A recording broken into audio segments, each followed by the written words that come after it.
Tak, pekné ráno všetkým z kanála Rádia Sloboda, priatelia.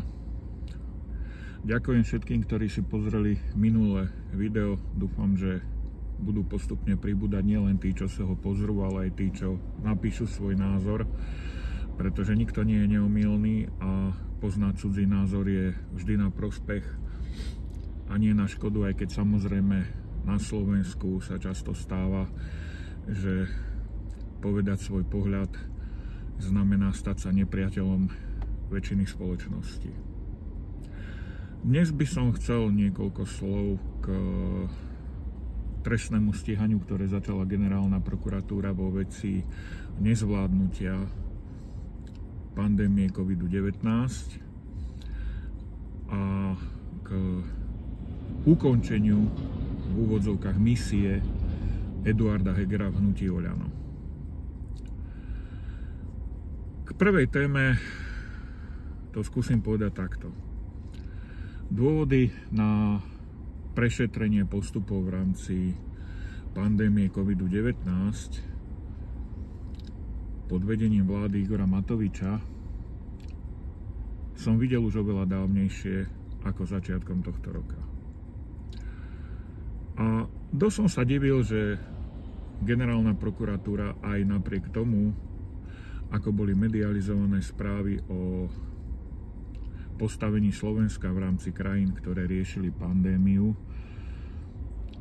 nič neriešila. Pripadalo mi to, ako keby generálny prokurátor alebo jeho podriadení strčili hlavu do piesku a nič nevideli, nič nepočuli. Čítal som aj v médiách rôzne kritiky na začatie trestného stíhania v tejto veci, kde sa poukazovalo na to, ako napríklad postupovalo Dánsko, že trebárs aj v Dánsku bolo plošné testovanie a dokonca, že nejakým spôsobom sa tam postupovalo, čo sa týka očkovania vakcínami. Neviem to posúdiť, nežijem v Dánsku. Z môjho pohľadu som videl jedno.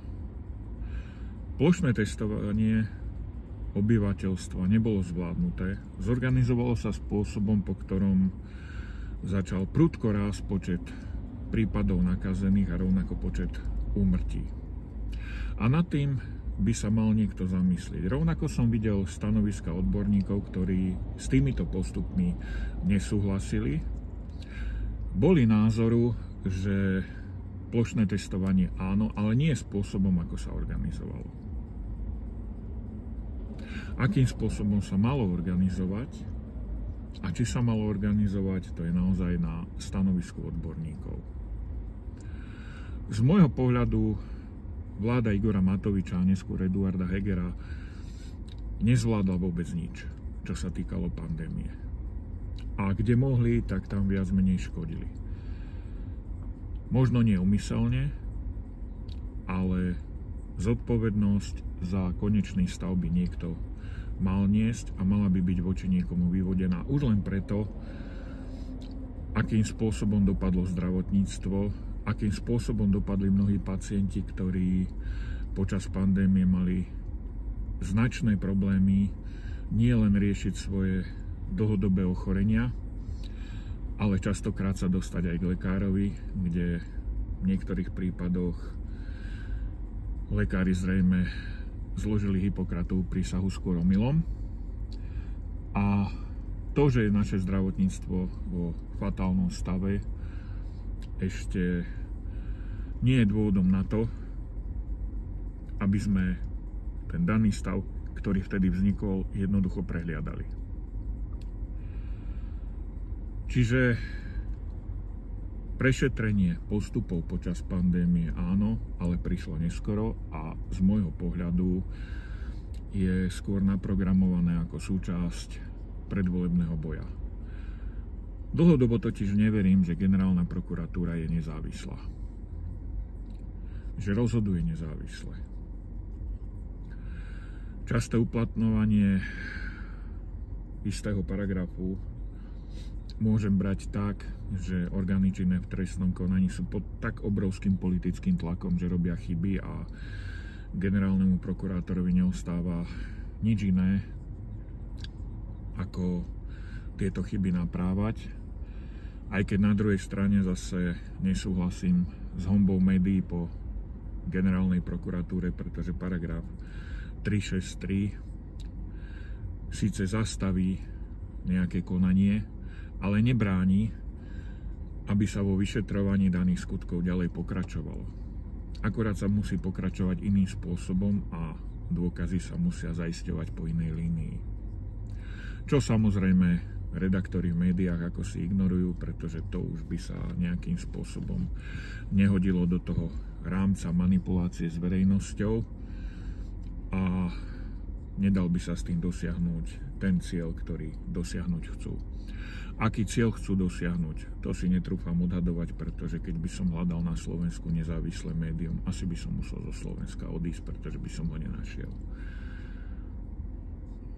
Toľko k pandémii a trestnému stíhaniu, ktoré začala generálna prokuratúra. Priznám sa, že som sám zvedavý, ako dopadne, pretože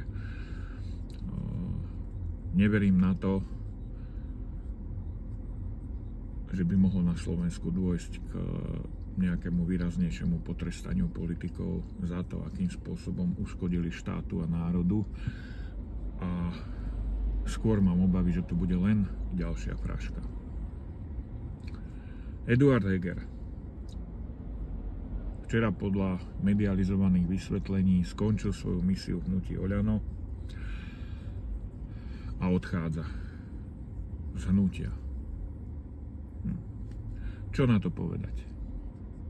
Pri pohľade na to, ako sa správal ako člen samotného hnutia, či neskôr ako premiérsky náhradník za Igora Matoviča, ma napadá myšlienka, čo bolo vlastne misiou Eduarda Hegera, nielen hnutia, ale celkovo v politike.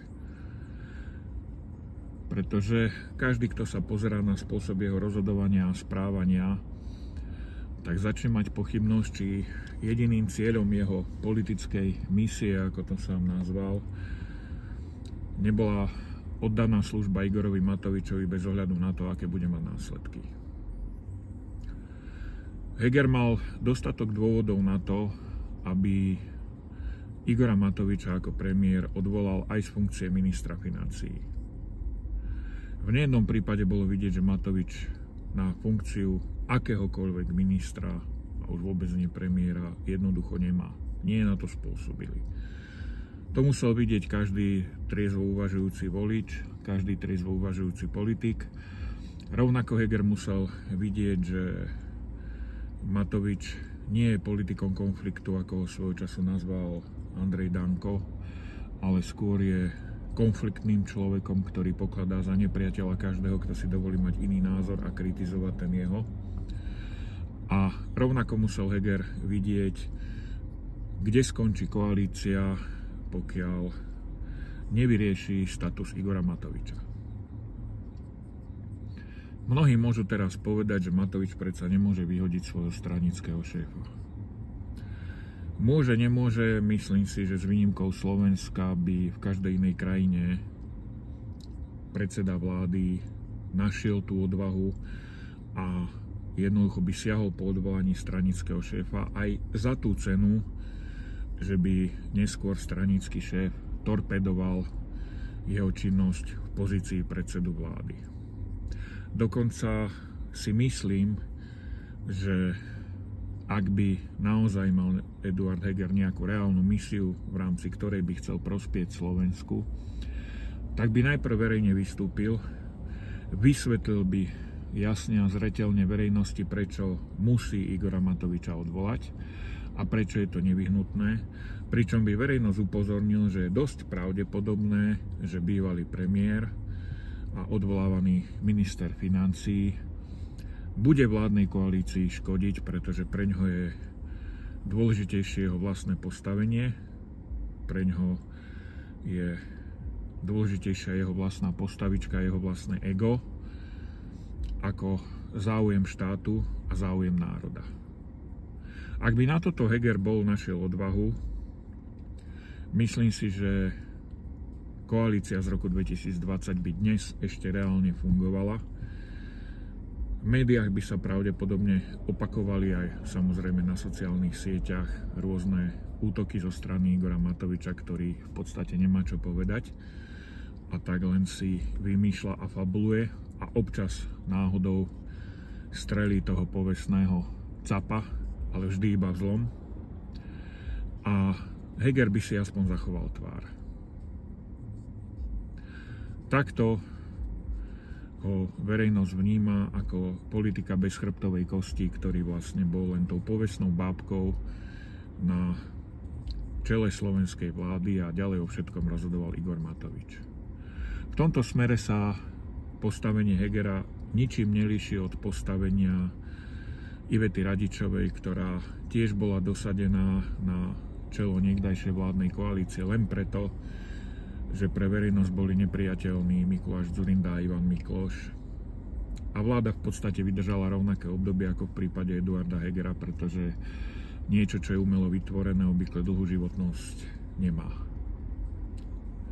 Zachytil som v médiách, že Richard Sulík a strana Sloboda a Solidarita podali v súvislosti s výrokmi Igora Matoviča o korupcii vzťahujúcej sa na osobu Richarda Sulíka aj trestné oznámenie. Priznám sa, sám som zvedavý, akým spôsobom to dopadne, pretože keď sledujeme rôzne výroky Igora Matoviča, tak tých výrokov, ktoré verejne prehlásil a bolo ignorovaných, bolo neuveriteľné množstvo.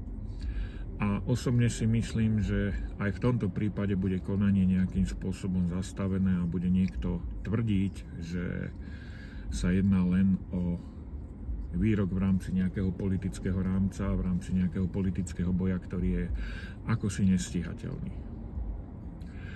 Z môjho pohľadu, bez ohľadu na to, čo si myslím o Richardovi Sulíkovi, pretože ten je pre mňa najväčším sklamaním v slovenskej politike, aké som zažil od novodobej samostatnosti Slovenska, by už sa mal konečne vytvoriť právny rámec, ktorý by jasne obmedzoval, čo je výrokom v rámci politického boja a čo ním rozhodne nie je.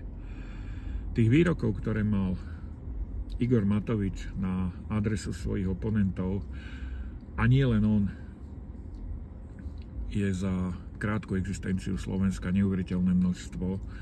Nikto sa nimi nezaoberá. Mnohokrát na základe týchto častokrát nepotvrdených výrokov skončila politická kariéra mnohých ľudí, ktorí sa mohli oprávnene cítiť ako poškodení.